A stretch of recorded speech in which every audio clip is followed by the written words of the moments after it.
today, which is online. The topic of today's webinar is Empowering Patient Engagement and Pharmacovigilance for Enhanced Patient Safety, the Vital Role of Patients and Families. And to give you a background, on September 17th every year, as per the World Health Organization's mandate, it is celebrated as the World Patient Safety Day. In 2019, the World Health Assembly adopted a resolution 72.6, which talked about patient safety being extremely important and why avoidable harm has to be mitigated to reduce harms to patients during their healthcare processes. Every year, there are a series of events that are celebrated and a lot of discussions that happen around World Patient Safety Day. Most of these discussions are within expert groups and healthcare institutions. This year, World Health Organization has said that the patient and family engagement should be center stage because the patients and families are the ones who actually undertake the journey during their healthcare. And they are the ones who experience the harm. And without their participation, the planning as well as the execution for reducing unavoidable harm would be incomplete. In line with this, the Patient Academy for Innovation and Research has planned a series of events, one of which is today's webinar. We also have a poster contest. We have another webinar where country-level initiatives will be shared on the 22nd. Today's topic, as I said, is how do we empower patients to be able to report medication errors or errors related to medication that patients and families take. And what we are going to do is to hear from two experts who will bring their perspectives as treating physicians as well as industry experts, and two patients who will bring their perspectives. Once we hear from all the four experts, we will have a Q&A session. And then we can take up also questions from the audience. So Vikas, if I can have the introductory slides, please. I will begin the webinar by introducing our experts. I am Dr. Ratna, and I head an organization, as I said before, called the Patient Academy for Innovation and Research. Can I have the full screen, please? Yes, thank you. We also lead a cross-disease patient alliance called Indian Alliance of Patient Groups, and this is more in the context of India. However, we work with several patient groups across the Asia-Pacific region, and our work spans across rare diseases, non-communicable diseases, as well as patient safety. Can I have the next slide, please? It is my pleasure to introduce our first speaker, Dr. Sangeeta Sharma. She is a professor, Department of Neuropsychopharmacology, Indian Institute of Human Behavior and Allied Sciences, or IBHAS in short. She is also the president of Delhi Society for Promotion of Rational Use of Drugs. And her qualification is a master's in medicine, and she has several other qualifications to her credit. She works actively in the forefront of promoting rational use of medicines, and she has held several webinars and expert talks. She has conducted over 300 workshops to build capacities for doctors, nurses, and pharmacists. And one of her pioneering work is a book called Standard Treatment Guidelines, which is very popular. And she serves on the ethics committee of several organizations. Can I have the next slide, please? Our second speaker for today is Ekawat Suwantaroj. He's been part of the Thai Hemophilia Society for 20 years. He's the vice president of Thai Hemophilia Patient Club and the committee member of the National Hemophilia Foundation of Thailand, and has been working with other chronic diseases to set up patient groups such as the Thai Rare Disease Foundation as well. Currently, he is a co-opted committee member of the World Federation of Hemophilia and the vice president of Thai Hemophilia Patient Club, and also a committee member of the National Hemophilia Foundation of Thailand. So welcome to you, Ekawat. Our next speaker is Elil Mathian Lakshmanan, and he's from Singapore and a resilient double cancer survivor of a decade. He is a devoted mentor within the Sing Health Patient Advocacy Network and focuses on patient advocacy, social work, and fundraising, lending his experience to guide patients from diagnosis to rehabilitation. He has unwavering commitment garnered through numerous prestigious awards and included as the Inspirational Hero Patient Award in 2015 and several other awards to his credit. Additionally, he co-founded and presides as the president of Ostomy Association of Singapore while holding leadership roles in various colorectal support groups at institutions like the Singapore General Hospital. Welcome to you, Elil. may have this. And our industry expert today is Chui Ping Hua, and she's the regional head of patient safety and regional PVO manager of the AMAC or Asia Pacific, Middle East and Africa region at Novartis. She's also responsible for overseeing the pharmacovigilance operations and ensuring the safety of Novartis products in the region. She has more than 15 years of experience in the pharmaceutical industry, working in various roles such as medical services, clinical research, and regulatory affairs, and has a Master's of Science degree in molecular biology from Belfast. She's an expert in the regulation of advanced therapies, which are innovative treatments that use cells, tissues, or genes to treat diseases. She's been a speaker at several events. Very warm welcome to you, Chui. Vikas, if I can have the presentation from Dr. Sangeeta, I would like to invite her today to speak on her topic, which is do patients really understand what medication errors are and the various types of medication errors that are there? What are serious adverse events? What are adverse events? And if they do not, how do we expect patients to participate or have a full participation in patient safety aspect? Over to you, Dr. Sangeeta. Thank you, Ratna, for your kind introduction. Okay, shall I play my PPT from here? It would be easier. Yes, please. If that's comfortable for you, please go ahead. Yeah, please. We can give you slide sharing rights. Yes.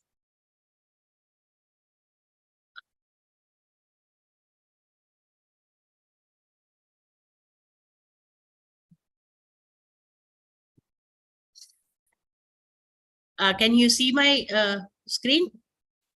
Yes, we can. If you could make it full screen. Yeah, sure. Thank you, Ratna, for inviting me to share my viewpoint and, how should it be tackled. The topic, when you gave me this topic, I was little confused, what all do you want me to cover here? Certainly, then I, tried to construct my views on this, and I like the topic very much. This is quite challenging, so I try to do it this way. Quickly I will take you to the what do you mean by patient safety, and whether patients and other groups, they understand these terms that we use: errors, adverse events, and SAEs. And then I think, because there is not much to say about the understanding, but I could give you some case scenarios where the understanding of the patient helped in, averting that harm. So I think that was the positive way of saying it. And then quickly about the solutions which can be done. But my, task is little difficult because I have only 10 minutes to say. Okay. Patient safety, as you know, this is freedom from harm as much as possible, or risk of harm caused by our medical management. We are not talking about the complications, severity of the disease developing over time, but it is that nobody should suffer from harm because of our medical management. And the principle behind the entire medical care is first to do no harm. This is the book. I think anyone interested, it's a very interesting book. You can go through. There are various case scenarios given here, and this has become a public health issue, safety problem, because significant mortality, morbidity is attached, quality of life of the patients is affected, and people everywhere in all settings, right from tertiary care to primary care, from inpatient to ambulatory care, everybody comes across these problems. And you keep hearing about let me annotate, that will help.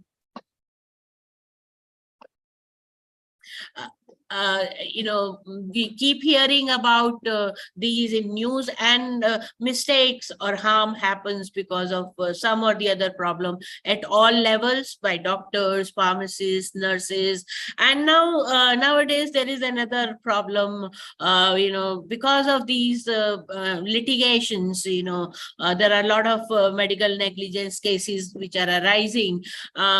even doctors have been, medical practice has become more of a defensive practice. So how and this can be tackled? Let's go through that part.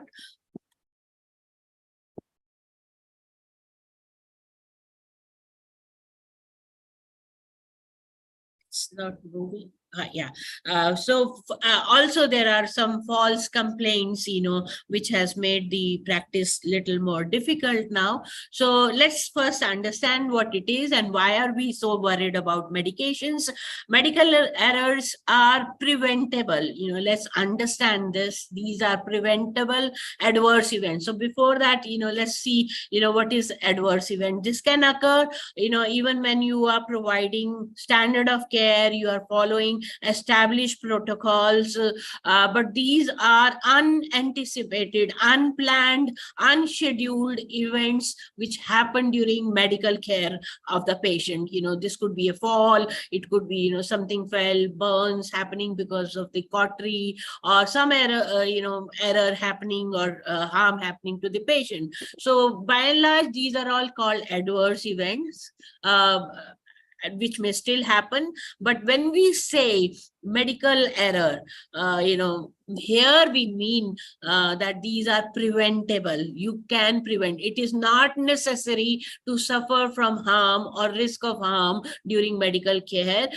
This usually happens by mistakes of or actions of the healthcare providers that results in unintended harm. So actually, the point I'm also trying to make here is that this harm which is happening is not deliberate, and it is also not due to incompetent healthcare providers. I think it is because of the people are working in inefficient systems, where systems are not supporting these human beings, so processes are not well aligned. So, and this can happen, process can go wrong anywhere from diagnosis to treatment to follow-up care.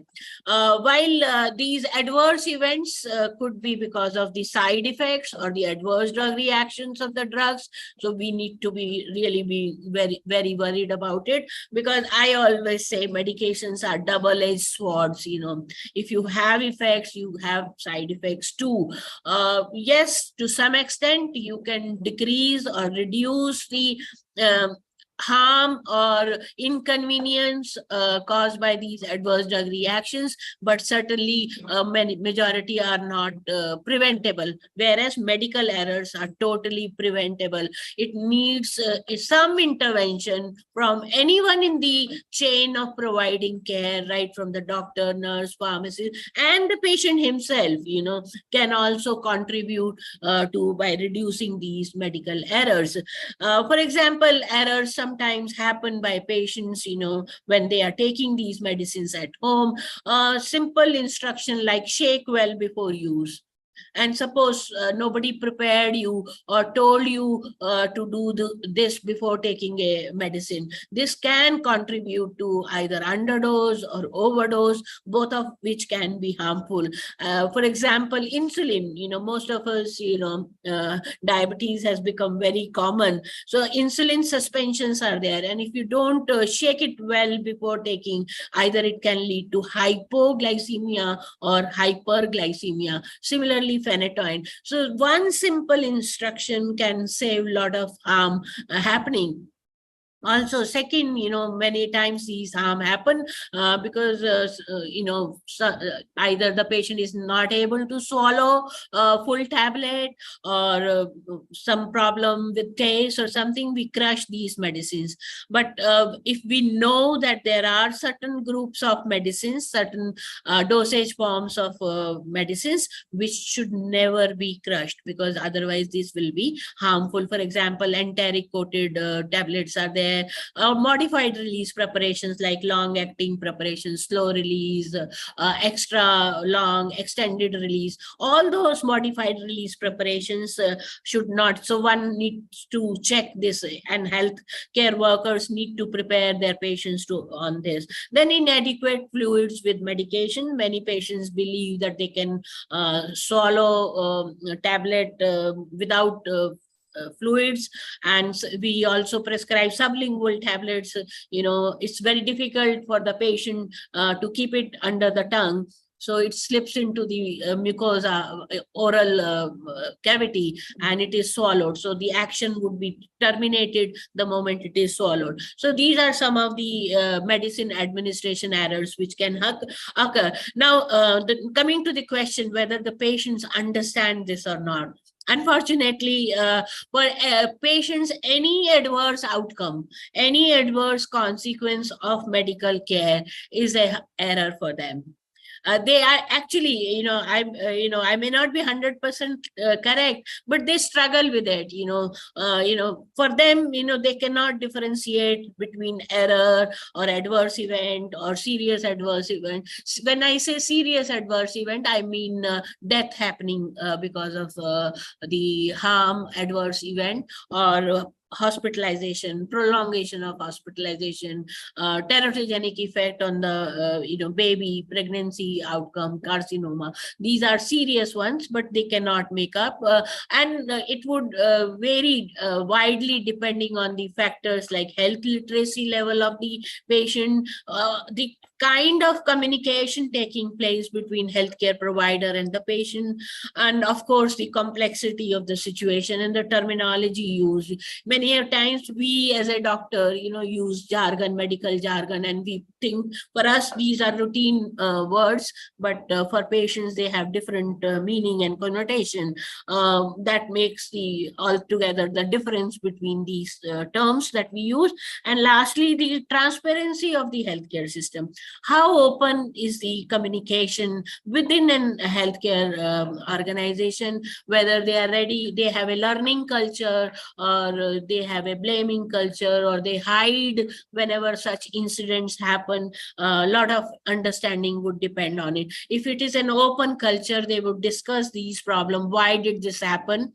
And what are they doing to understand or to correct having this problem in future?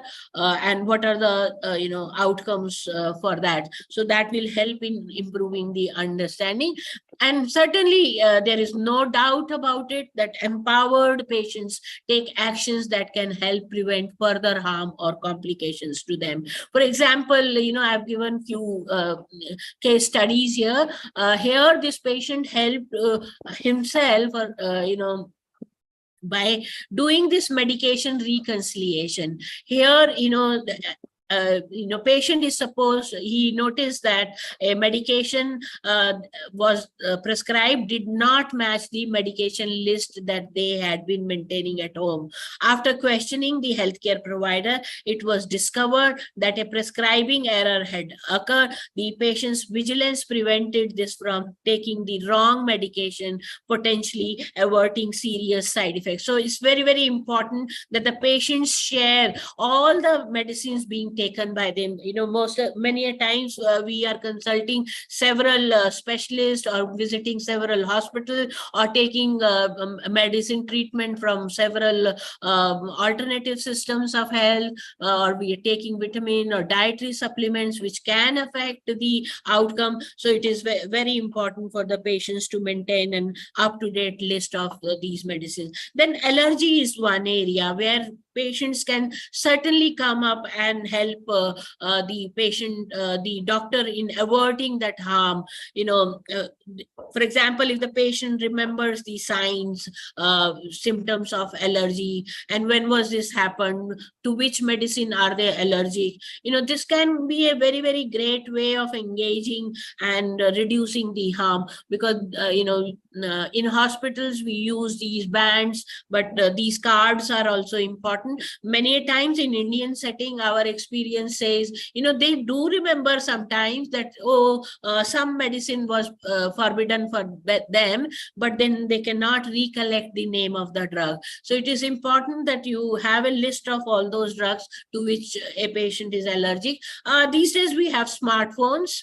Even if you are not able to carry this kind of card, you can take a picture of this list of medicines that that are forbidden for that patient, that can help a long way in reducing the harm. And then alerting surgical site infections, the moment they see erythema, redness is there, or blood is oozing out, or pus is oozing out. So recognizing this and promptly reporting this to the doctor can help in reducing the harm by early intervention. And of course, communication errors are the big problem. The patient was, it happens very often, how wrong patient surgeries happen, how wrong side surgeries happen. This is mostly because of the breakdown in the communication. There are several people involved in the care of the patient in the hospital, and of which the patient is a very important integral part. And certainly, what is it that procedure needs to be performed, which side is it the right eye or left eye. So the moment you see, and active participation in site identification can reduce these errors. And of course, medicines. Delayed diagnosis is another area where harm happens. And because of this delayed diagnosis, patients think that there is some error on the part of it, while from the medical point of view, it could be a genuine delayed diagnosis because of the insidious onset or non-specific symptoms. You are not able to make a quick diagnosis here, but perseverance of these symptoms, by the patient, by bringing out, they can have a multiple consultations on this. You can diagnose rare conditions, and this can also help them. So, but the point, in my experience, I have felt is, there are factors, which affect this relationship or engagement, is because many a times patients do not know what is their role, what is it that they can do to improve their safety. For example, many a times patients don't even communicate because they don't want to be labeled as difficult patients, so they take a passive role in there. So don't take, even if a patient is not able to remember the name of the medicine, I always say, at least you should know what is the purpose of giving that medicine. Is it a fever reducing? Is it infection, antibiotic? Is it antihypertensive, or is it for diabetes? That itself will help in understanding their role and improving adherence. And of course, WHO has given 5 moments for medication safety. Patients should exercise care while starting a medication. You should ask questions. What is it, what for it is, for how long it has to be taken, then taking, what side effects to expect, which one should raise an emergency, or what is a normal routine side effect. For example, when you take iron preparation, there is black discoloration of the stools.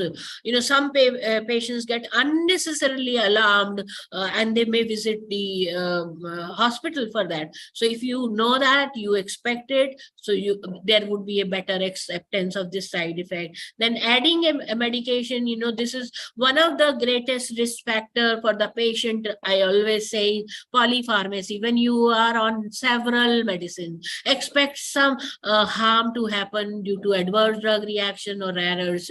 Not more than 4 to 5 medicines should be there, but sometimes because of the comorbid conditions, some patients, especially the elderly, may need to be on several medications. But always ask, is there something that can be replaced or removed from my prescription list? So that will help you in monitoring your, and then reviewing your medicines, how long each has to be taken. For example, after a heart surgery, or after a stent, aspirin is a very important medicine for thinning the blood. But suppose, imagine a situation if the patients didn't know that this is so vital for their health, to keep the stent open, and they stop on their own without asking the doctor. So this can cause harm to the patient. I don't know, Ratna, if I have time, then I can quickly make them, there are many medicines medicines available in the market because they look alike. Their appearance is similar, or they sound alike. Names are similar. A patient many times cannot make out that difference. So, because patients usually identify these medicines by their appearance, color, the size, design. But please get into the habit of reading the label so that these mistakes do not happen. And of course, many a times even in hospitals people forget oral dosage forms, tablets, capsules also have their lookalikes. So please read. I have different examples shown here which are looking alike, but they are very much different. So get into the habit of knowing the names of the medicine so that error or harm due to these can be avoided. I think and refrain from taking telephonic orders. That's a very, very error prone. This should be limited because there can be errors of understanding. TD, PVD 2, 7, 16, 60 may sound similar and mistakes happen. Do not guess if you are not able to read your prescription properly, or your pharmacist is not able to read. So don't guess. Go back to your doctor, clarify, and get this rewritten so that mistakes do not happen. And as exercise care, especially when you are taking care from more than one physician or a provider, there can be duplication of medicines, there can be omission of an important medicine. So exercise care, and of course shared decision making will help you understand what are the treatment plans. Doctors can give you the information, and patients choose the treatment plan. So you understand what is medical treatment, surgical treatment, what are the pros and cons, and exactly based on that, you take these decisions together and use tools to improve, ask questions, engage your family caregivers in this. One of the you can play an active role by identifying if you come across any situation which is not familiar or which you think is not for you. Raise your alarm, monitor your own hand hygiene practices, and also about the healthcare providers, whether they are. Go back to your doctor if you have any problem, you get any other additional symptoms. Many of the times people say, I was called after 1 month, and if you have some problem immediately, severe problem, so I'll go after 1 month only. Please go back, follow up, give feedback. Doctor will modify this, use these technologies, reminders, wearable devices if you can, and you can participate in surveys, informal feedbacks, interviews. You can share your stories. I think Ratna is doing a commendable job by bringing these people together, and you people are sharing your concerns so that these are heard at a bigger level, and those things, concerns are taken note, and we modify our care being provided at the hospital. I think I took a little more time, but I hope you don't mind. Thank you. Yeah. No, thank you. Thank you, Dr. Sharma. And several important points raised. I already see some questions, but we'll take the questions at the end of the session. I don't see Ikavat. I don't know if he's been unable to join or he has a problem. So what I will do is I'll call Elil to make his presentation, and Elil will be speaking on why patient and family engagement is vital to pharmacovigilance and harm reporting. So Elil, over to you. Thank you, Dr. Ratna. I share my screen first.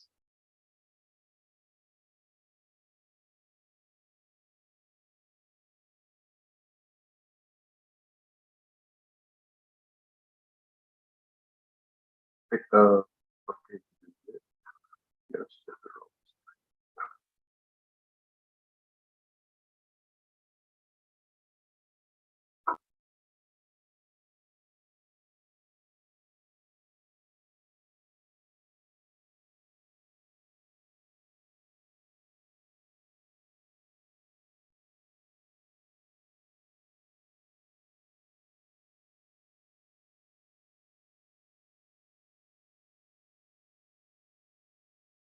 Can you all see my screen? Yeah. Right. So thanks, Dr. Thank Ratna, you. for the introduction earlier. And thank you, Dr. Sangeeta, for that wonderful, wonderful presentation. There are so many areas that I can personally resonate with. And it was indeed very, very very valuable advice. Now, what we do, basically, just my, I'm so sorry, some technical problem.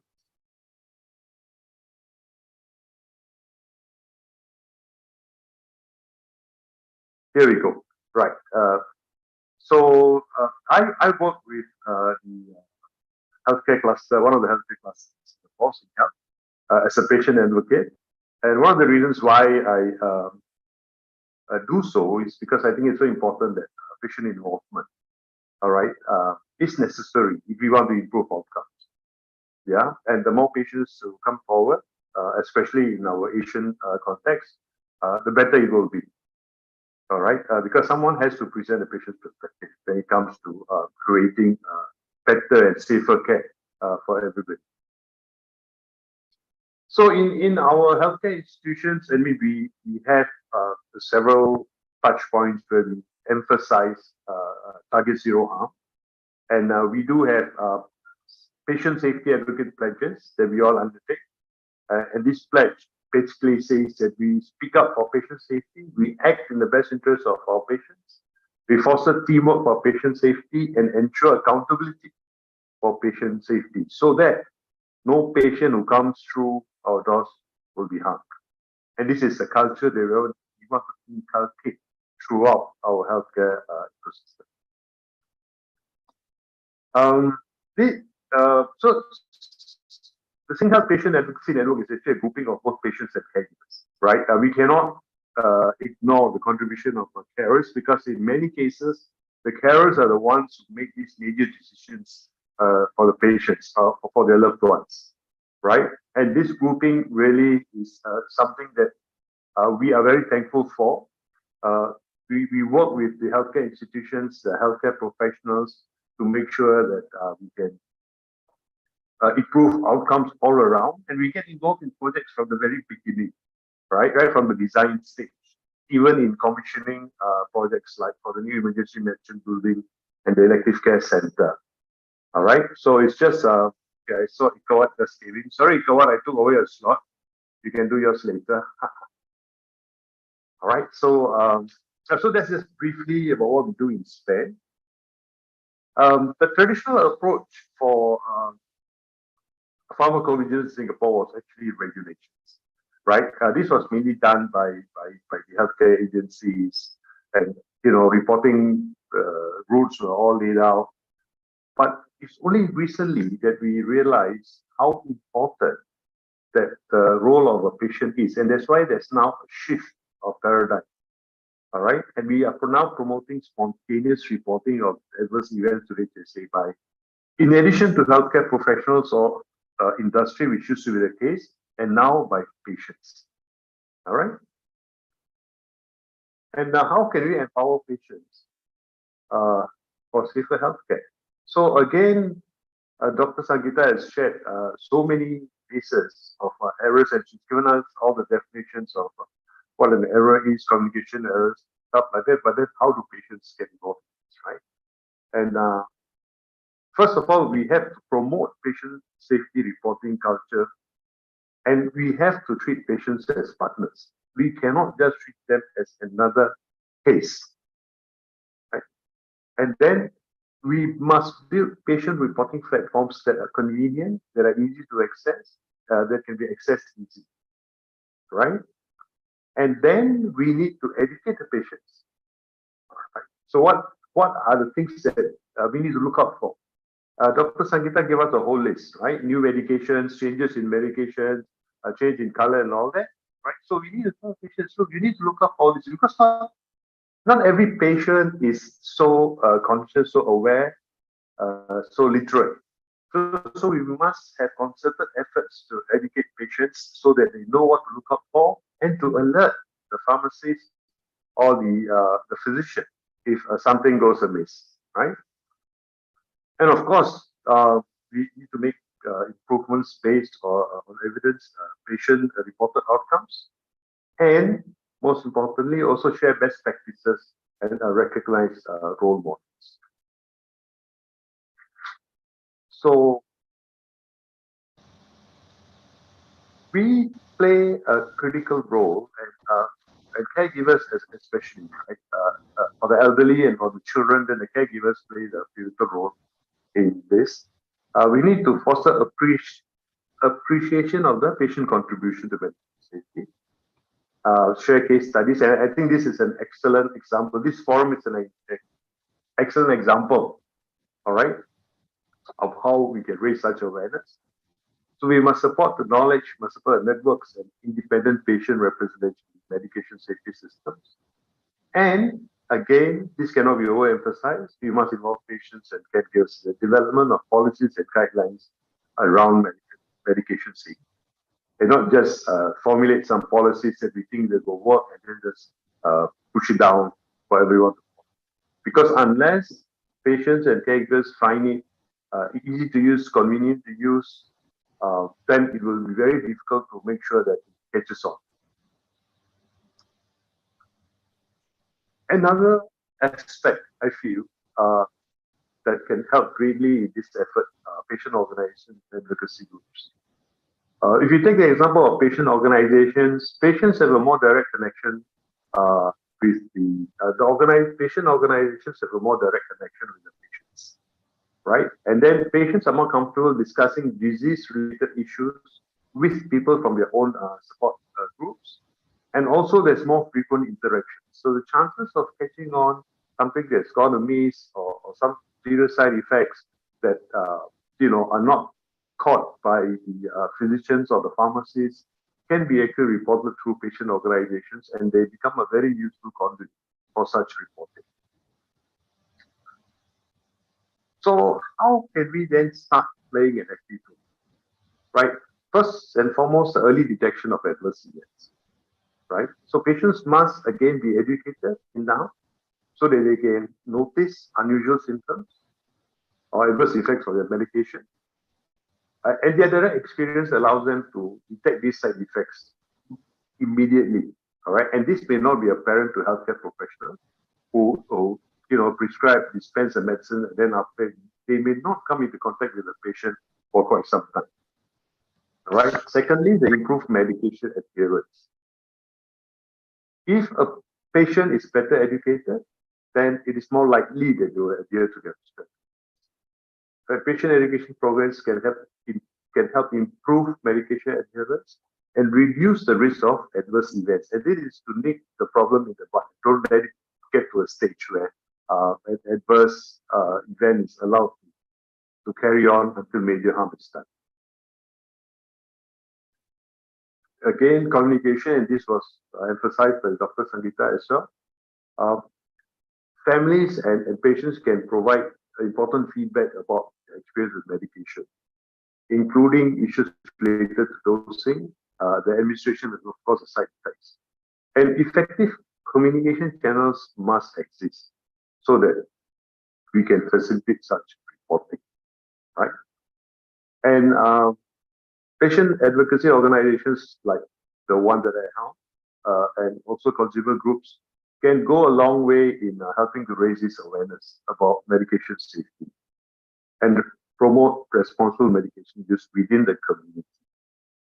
So more than, or in addition to actually elevating the patient voice, getting patients involved, getting patients engaged, we are also now looking at reaching out, going into the community and doing, taking efforts to educate the community at large through mass outreach programs, all right, on how to report adverse events and how to identify, when things go wrong. And of course, we need to support the research and data collection, right? Because patient-reported data can complement what the healthcare providers and pharmacovigilance systems data provide a more comprehensive picture of safety. And collaborations with patient advocacy organizations can help collect and analyze this data. And lastly, patient advocacy organizations can advocate for policies that prioritize patient safety. including stricter regulations on medication approvals and post-market surveillance.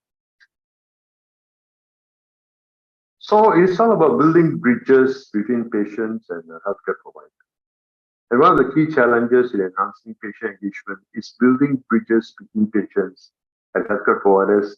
And for this, communication and collaboration are key. Right?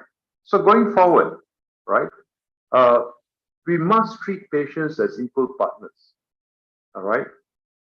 We cannot just perceive them as patients who need to be treated. Get them involved from the very beginning in whatever projects we undertake. And then we can make sure that the policies and initiatives they put across will be patient-centric from the very start. All right? And then we need to foster patient engagement in regulatory pharmacovigilance. And this is something that we need to put forward to the powers that be, especially the ministries and the agencies that regulate. And strong collaboration among all stakeholders is really key, right, going forward. So to target zero harm, patient engagement and pharmacovigilance are inseparable elements of it. And patients and their families must necessarily play a vital role in early detection, communication, and improving medications. Thank you, Elil. And a very important message, building those bridges so that the traditional concept of provider and recipient is dispelled and patients become equal partners in their decision making and are empowered with the right knowledge as well as the information so that they're able to report back. Another important, suggestion that came from you is to use patient-reported data to complement the data that comes from healthcare institutions and healthcare providers. Extremely important, so that they're able to also contribute to policy making, regulatory decisions, as well as research. So thank you so much for your perspectives, and we will take the questions at the end of the session.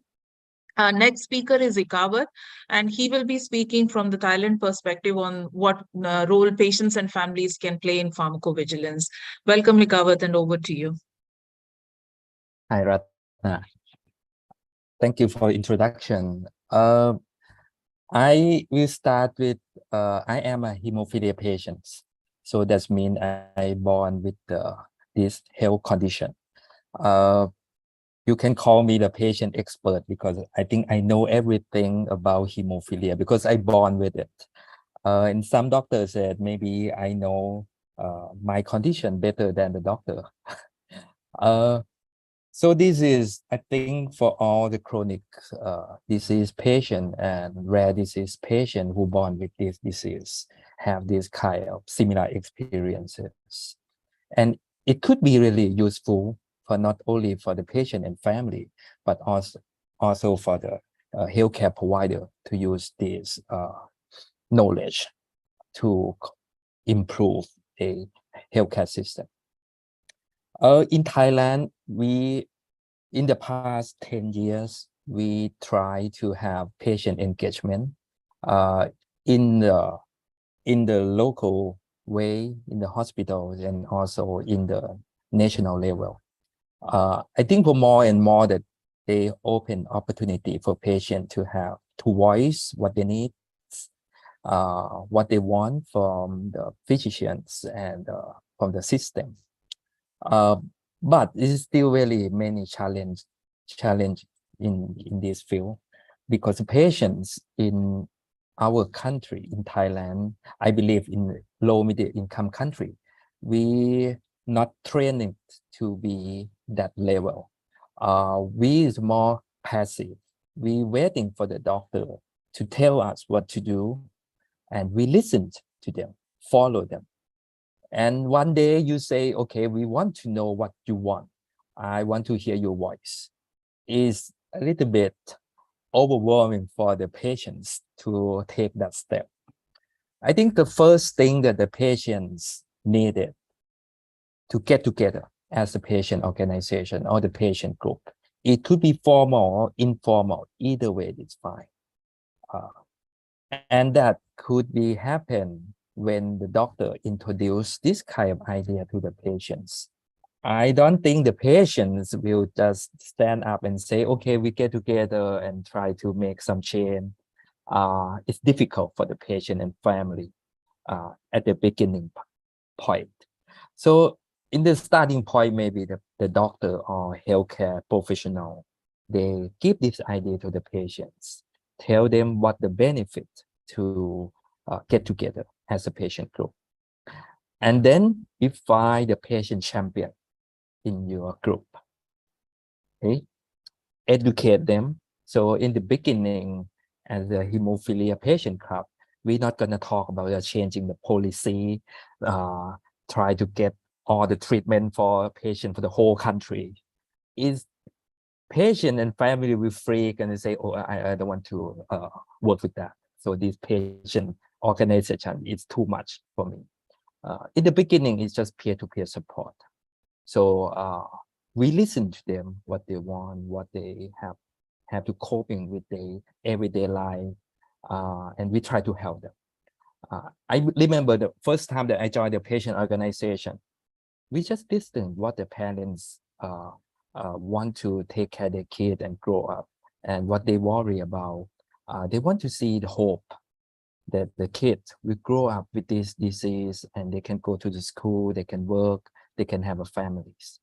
Something that really fundamental issue that we talk. And then we kind of groom them up and see what they want to be sustainable. It's not only for the patients that we get together or the doctor. Maybe they just two part, patient and doctor. We cannot make this sustainable. We need the government part to join us. And with this three party, we can make something change.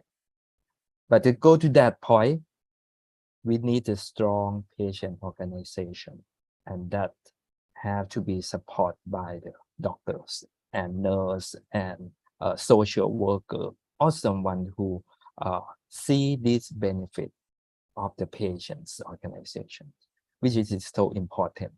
I helping some patient organization to set up their patient group, but after that, they just up and down with the activity, and sometimes they just disappear. So we need the long-term support.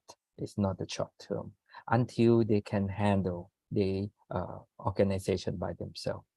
Okay, I think that's the key thing is the open opportunity for the patient to get together. Another thing that can have the patient involved in that policy level is education. How to educate them to know well about their disease, about their conditions, and what does the patient safety mean to them.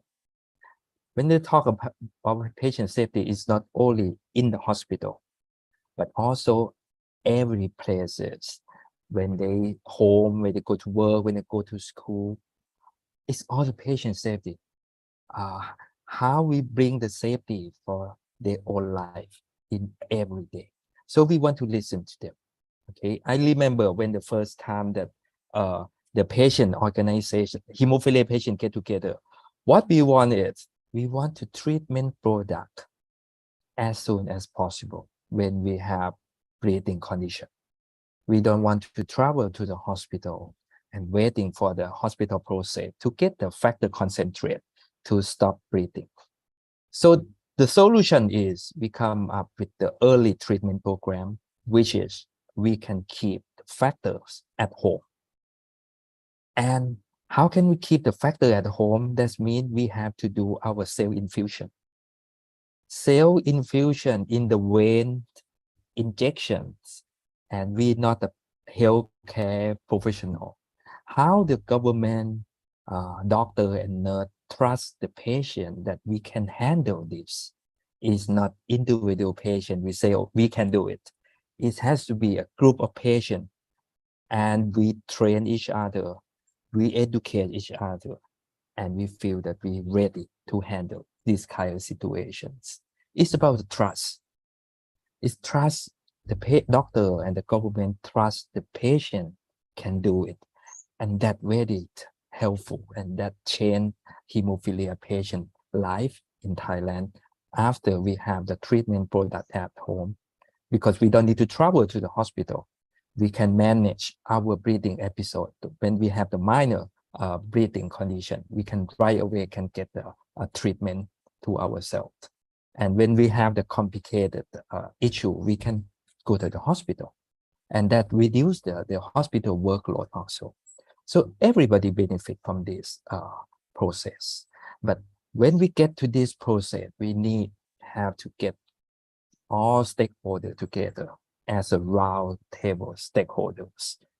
And then everything have to be done on this table, and how we can come up and have a chance that the patient is ready to get to that point, that need the support from all stakeholders also.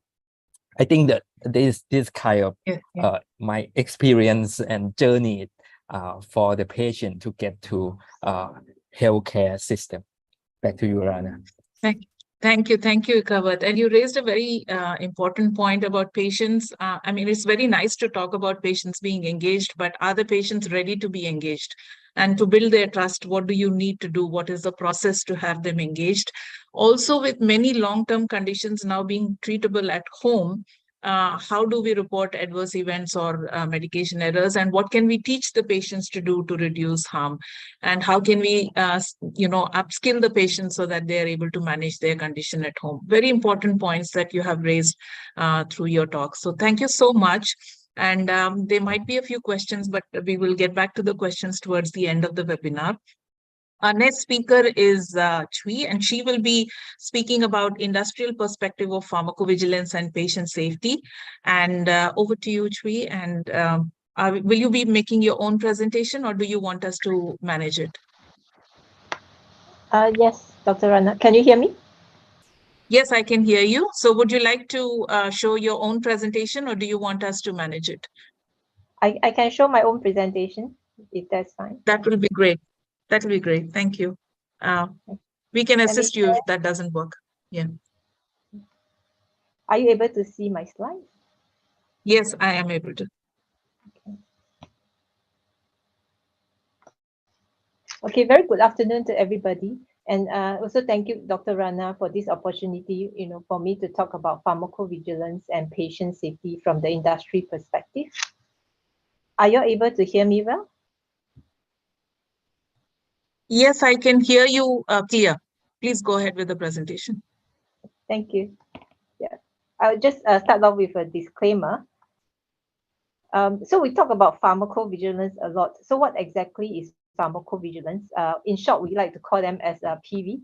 Well, pharmacovigilance actually comes from the word pharmacon, which means medicinal substance, and vigilia, which means to keep watch. And according to WHO, pharmacovigilance is actually the science and activities related to the detections, assessment, understanding, and prevention of adverse effects.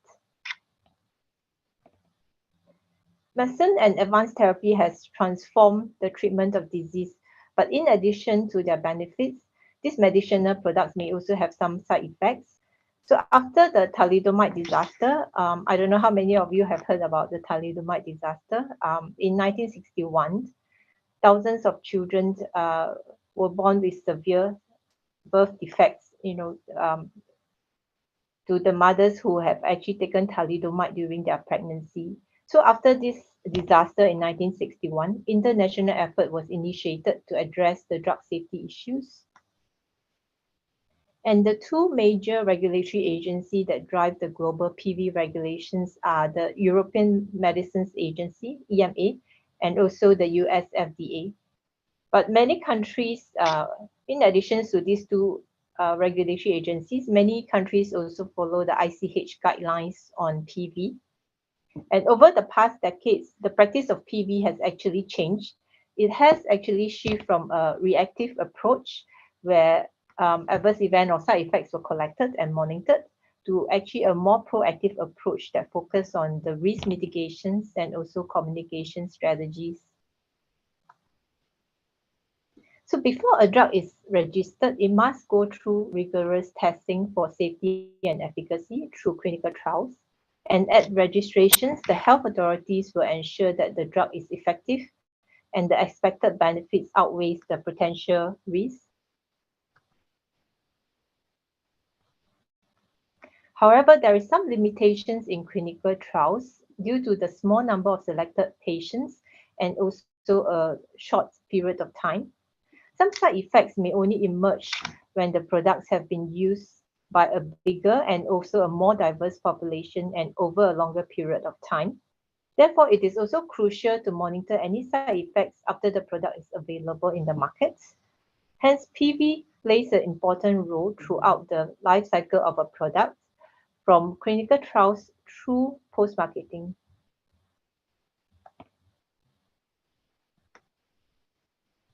So what happens when side effects are reported?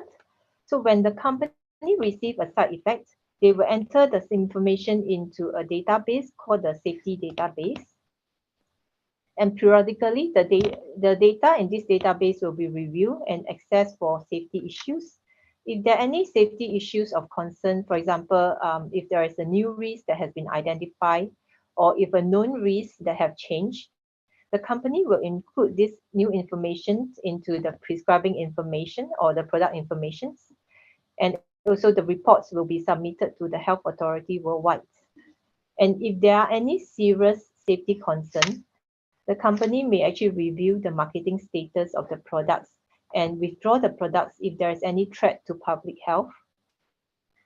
Lastly, the risk will also be included into a document called the risk management plan. In short, we call the risk management plan as RMP. So the RMP actually contains important risks of the drugs, and it also details on how these risks can be minimized. There are also proposed activities to monitor and characterize the risks. Hence, RMP will help to ensure that the benefit of a drug exceeds the risk by the greatest possible margin for the patient. This means that by reducing the risk or minimizing the risk, patient can actually obtain maximum benefit from the drugs. One of the most common risk minimization methods is actually to include the safety information into the product label or control the access to the drugs. For example, make the drug available only through prescription. So for most drugs, routine risk minimization is adequate. Sometimes additional risk minimization activities may be required. And the most common activities is educational programs for patients, the caregivers, and also the healthcare professionals. For products with a higher risk, restricted access may be required. So for example, sometimes the hospital and the treatment centers need to be qualified before they start using the products. And also the healthcare professionals who are involved in the treatment of the patients needs to complete the educational program. And of course, the patients and caregiver may also need to undergo educational program or training. But just wanted to also let you know that not all side effects are undesirable. Occasionally, some side effects are favorable. For example, we have heard of cancer drugs that actually promote hair growth, glaucoma eye drops that promote growth of eyelashes, and to the most recent news that I'm sure many of you might have heard of, diabetes drugs that cause weight loss. Okay, now I would like to share a story with you. So long time ago, there was a happy little girl who lived in Singapore. One day, her classmate asked her, "Your teeth are so dirty. Why don't you brush your teeth?" She told them that she had brushed her teeth every day, but they don't believe her. She was very sad and hurt. From that day, she would brush her teeth very hard, hoping to remove the dirt. However, it didn't work. Her teeth remained dirty. From then on, she would consciously hide her teeth, especially when smiling. Many years later, she visited a dentist. After examining her teeth, the dentist asked, "Have you been brushing your teeth very hard? Your gum is receding. You shouldn't be brushing too hard. It will not remove the stain in your teeth, as they are permanent and caused by drug, most probably antibiotics." She was surprised to know the stain in her teeth was actually a side effect of a drug after so many years. Finally, she learned to accept herself and start to build her self-esteem. She was also happy that other children will not be suffering from the same side effect as her, because now the drug is not to be used in pregnancy and children less than 8 years old. Thank you for listening to my own little story and also my experience with a side effect. So I hope that from this story, you understand the importance of side effect reporting. And this is also the very first step of a pharmacovigilance system. Let us speak up for the patient safety. Patients, together with the healthcare professionals, the health authorities, and the companies, all of us play an important role in ensuring safety of patients. By improving patient safety, we can lower the healthcare costs and also improve the care that is provided to the patients, their families, and the community. Every effort counts to patient safety. Now I would like to share a video with you on how we can contribute to patient safety. So let us collaborate for patient safety.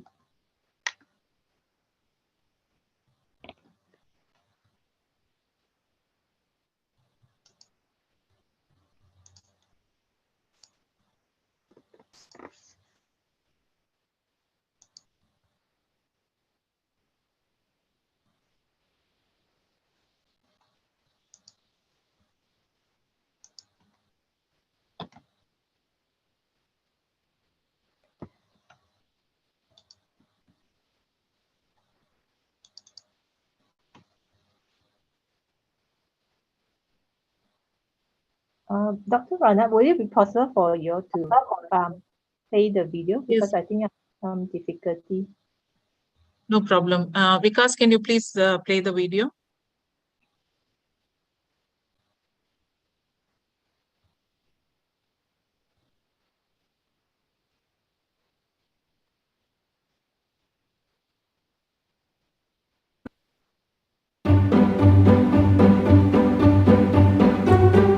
Hi, Dr. Lim. I'm Nancy. I was here for a consultation last month. Hi, Nancy. How can I help you? I've been on my maintenance medications for a few weeks now, and they've made a remarkable difference. My health has significantly improved, and my symptoms are well under control.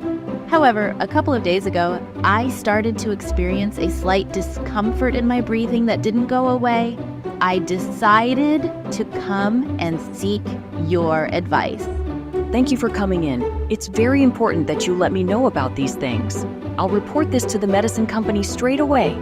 They constantly gather feedback like this to see if there are any safety issues they need to be aware of. As patients like you share your own experiences, you become active contributors to the safety of medicine usage, shaping the health practices of both the present and the future. Based on the information they collect, medicine companies might change instructions, add warnings on the packaging, or even stop selling the medication if the risks outweigh the intended benefits for you.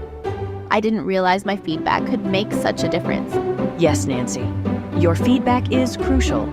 This process is called pharmacovigilance. It depends on everyone's participation. Patients like you, healthcare professionals like me, health authorities, and the medicine companies. Your feedback directly contributes to the ongoing safety of these medicines. That's good to know. I feel like I'm part of something important. You definitely are, Nancy.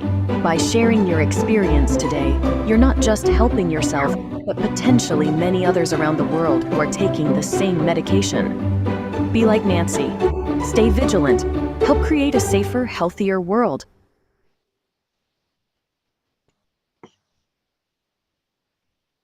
Thank you. Thank you for that very nice video and the message that came from it.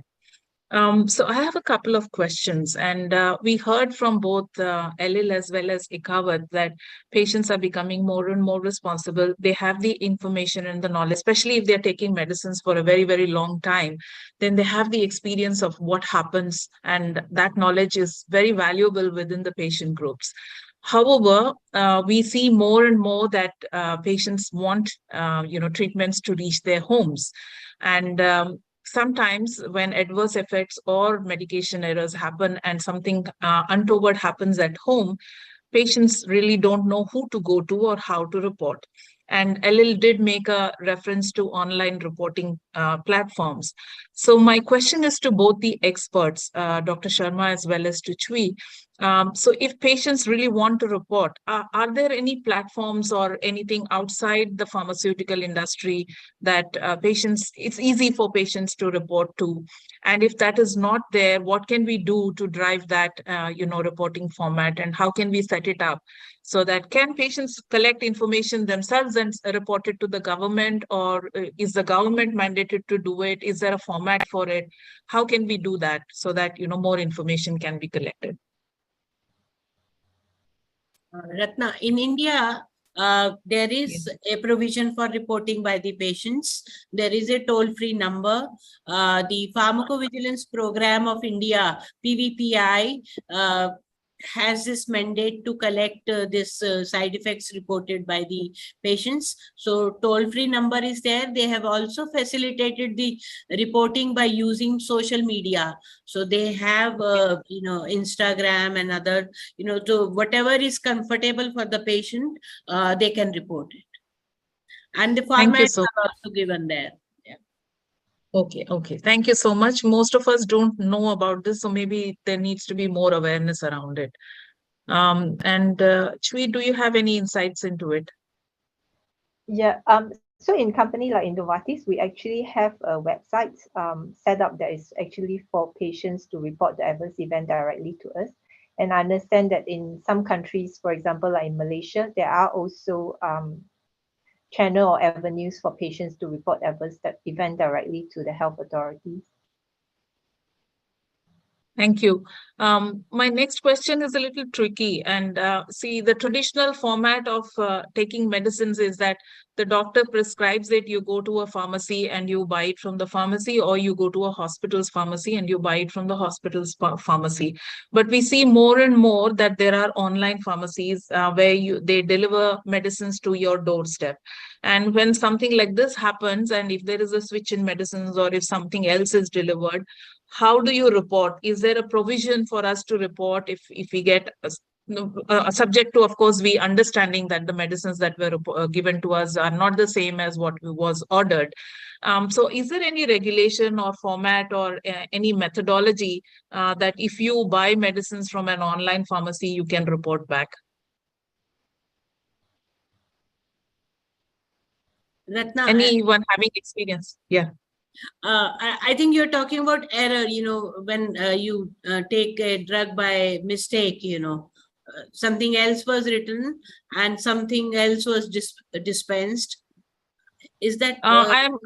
I'm speaking from a personal experience where medicines for diabetes were ordered through an online pharmacy. We know that many online pharmacies exist these days. And what was dispensed was not the same as what was ordered, even though a prescription is uploaded online.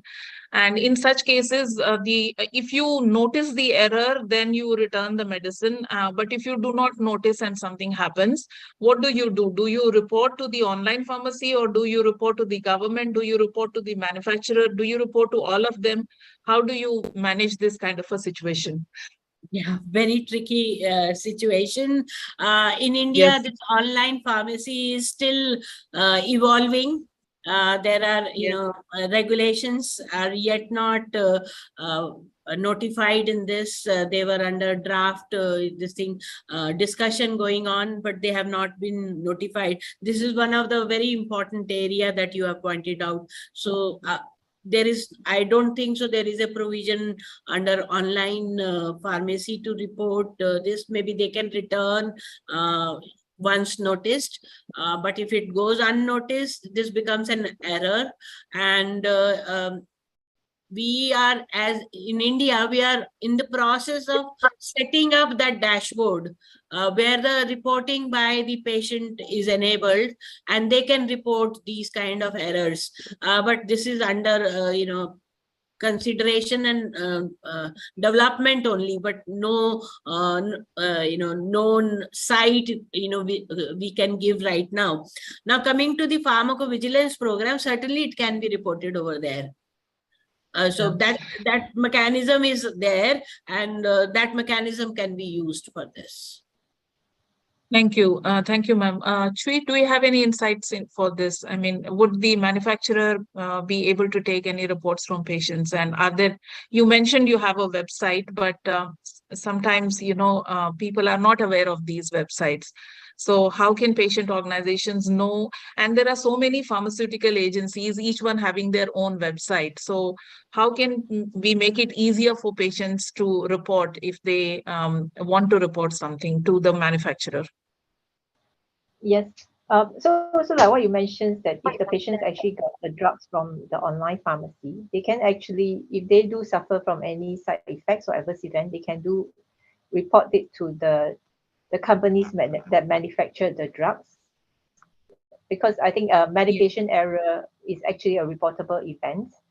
And Yeah. how do they contact the company? Basically, I think most of the company has a contact detail, depending on the regulation in the countries, because some countries they may actually have the contact details on the product packaging itself, or the patient can also search, like do a Google search to find out the contact details of the company, where they can actually call up the company directly and make the report. I understand that. What I'm trying to say is, suppose I have four conditions. Say I have diabetes, I'm a cancer survivor, I have hypertension, and I also have a dermatological condition. And I do not know which medicine has caused the harm. And if I look at all the medicines that I'm taking, there might be 20 manufacturers who are there. So do I report to all 20 manufacturers because I don't know which medicine has caused the harm? Or how do I, if I'm a patient, how do I handle this situation? Okay, I think the most direct will be to consult your doctor. Doctor. Yeah. Yeah, the doctor will be able to make a judgment. Ratna, I think there is in Indian program, PVPI program, there is a provision for reporting quality problems issue where you either have no response. So there is a provision for these kind of reports as well. So the same portal can be used for reporting these, because otherwise going to all the companies or, it's really, not going to help the patient actually. Also, going to the doctor might sometimes be very difficult because you have to take an appointment and then you have to go and report. And if this is an emergency situation, the emergency doctor might not know your full history. I faced this kind of a situation, and this is coming from an experience. And that is why I'm trying to understand what happens if a patient has to go and report. I also have another question coming from what Ikavat shared about medicines being easily available so that long waiting times are reduced. So these kind of programs need a lot of patient education as well as capacity building. So how to take the infusion properly, how to manage your medication at home. If you have multiple medications, how to know, the timings for those medications, etc. Need a lot of patient education programs. So Dr. Sangeeta or Chui or even Nikawat or LL, does your country have any such patient education programs where you bring patient groups together to make them understand the medicines that they take for their particular therapy area and what to be aware of? Or are there any red flags that they should be reporting? Should they know what kind of side effects are possible? And if those side effects are beyond tolerance, what to do? Yes, Radha. I think in the beginning of this program, we not allow every family can do the home infusion.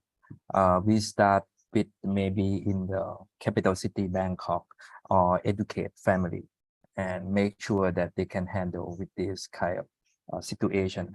Otherwise, the government will be aware and maybe they shut this program down. So we try to make sure that we can handle this. So we start with maybe in Bangkok, and then we spread it out to remote area and other province. But this program has to be, all the stakeholders have to be together, like a pharma, doctors and government and the patient organization. We have to work together, come up with the patient camp or the hospital base that they can get the patient together and educate them. And in the beginning, it's not easy. I can understand. So we have to have a backup plan that if they cannot do it at home, so they can right away go to the hospital. So we have the letters, doctor letters, that they can keep it. So if they have, in case they cannot do it. So, Ikawa, do you have modules for this that you use, or is it just an open training program? We have a training program, and we have our organization include the doctor in this organization. So we can also get the complaint or the report from the patient and family in case they have some kind of difficult time to do the infusion or the medication has some problem, and then we can contact to the pharma. So we kind of in the middle person. Thank you. And my next question would then be to Chui. So we saw a very nice video where the patient came and reported something that was unusual to her. And this kind of video is very attractive because it is in a comic format. And these kind of videos, you don't really have to understand the language. From the video itself, you can get the message.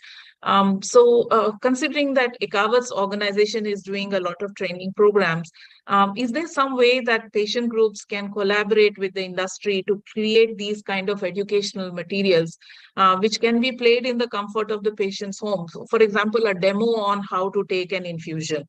That would be extremely useful and would help the patients to understand, what kind of mistakes are possible and how to avoid those mistakes. So do you see that opportunity, and how can you help patient organizations to build their capacities? Yes. I- In fact, actually, Yep. this is something that we are exploring because, like in my session earlier, I was talking about risk minimization plans for products. For some of the products, if we feel that it will help to minimize the risk to the patients, we do have some educational program for both either the patients and the caregiver and also the healthcare professionals. Yeah. So Thank from you. our side, I think we need to work with also the regulatory agency because there are some regulatory agency that has very strict regulations that doesn't allow the company to have this direct communications with the patients. However, I think Yes. it will be really helpful if we can have some, patient program directly because we are also trying to see how this educational program for the patients can evolve over time where we can have looking at some digital materials for the patients as well. Thank you. And Dr. Sharma has her hand raised. She is an educationist, so I'm sure she has already got a lot of resources. There are no many formal groups, who are working on this medication safety in general.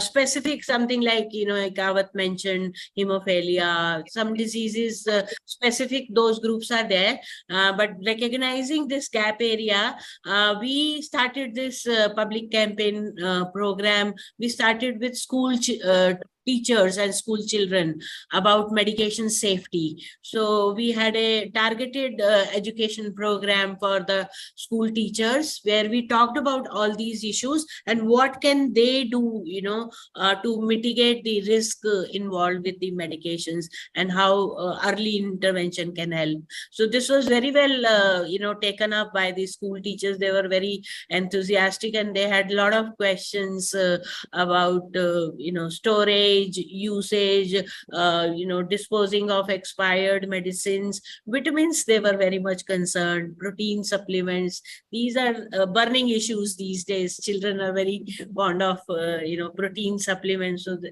they wanted to know how to manage this. The experience was really very good. Yeah, Thank you, I just ma'am. wanted to add. Yeah, I just wanted to add that. Yeah, go ahead, Alil, and then Ekawat. Yeah. Yeah, just wanted to add that SPEN, we do have, as I said, groupings of patients as well as caregivers. And we do invite people from the pharmaceutical discipline, pharmacists in the healthcare institutions to come and share with us about such pharmacovigilance and, what the problems they face and what patients can do to help themselves, how can they be more engaged. And I think we are in a position where we can organize such educational forums for other patient organizations. Like in November, we are having a forum where we bring together different patient organizations from all over the country. And this is where we share best practices and stuff. So we can actually help do the educational part by inviting these patient organizations and also coming up with an education program on pharmacovigilance for all of them. Thank you. And I completely agree. I think one of the formats for doing that is to share stories. Like Chui did, her personal story was so profound because even though she's a practitioner in healthcare, she wasn't aware that there is a side effect of tetracycline unless many years later. So patient stories are very, very powerful. And one of the formats in which experiences can be brought forward, not only to share amongst patient groups, but also with other healthcare professionals, is to capture patient stories. Ikavat, you have your hand raised. Yeah, I just want to mention about working with the pharma. Without a doubt, the pharma is one of the most important stakeholders because we have to use their treatment product. But Yes. we don't, sometimes the patient organization, we don't know how to work with the pharma. We don't have the pharmaceutical policy. I know the pharma, they have how to work with the patient. So they have the medical part, they have a marketing part. But as a patient organization, we don't have that. And sometimes with the young organization, they don't know how to play this game. Sometimes they took advantage to the patient organization. So this is a thing that we try to develop, this kind of education for the young patient organization. It's okay to have the win-win situation with the pharma, but how we manage this kind of project together, that's the key. I agree, Ikavat. And I think internationally, IFPMA has guidelines on how patient organizations need to be engaged with. There is a code of conduct, but considering that our regulatory mechanisms in each country are different, sometimes those codes are not really followed in letter and spirit. So what I would encourage is that patient organizations read those code of conduct and be aware of what is written there for engagement with patient organizations. So my last question, and this could be something that, we don't end this webinar as one webinar, but how do we move forward? Because though this year's theme is patient and family engagement, we don't want this World Patient Safety Day to remain a one-day event or a series of events across a week. But how do we plan forward so that this movement that has started today and the understanding that we have gathered today doesn't remain for today? So any last thoughts or one sentence from each of the speaker on what would you wish to do as a continuing engagement, with various stakeholders to take this whole idea of patient and family engagement forward for patient safety? Maybe I can start with Dr. Sharma.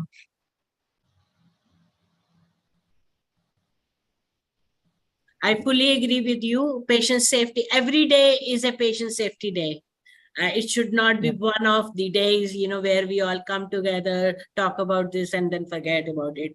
But definitely, this should be, applied. I always believe in, unless it is applied at the ground level, where each and every patient, we make an attempt to empower, engage them.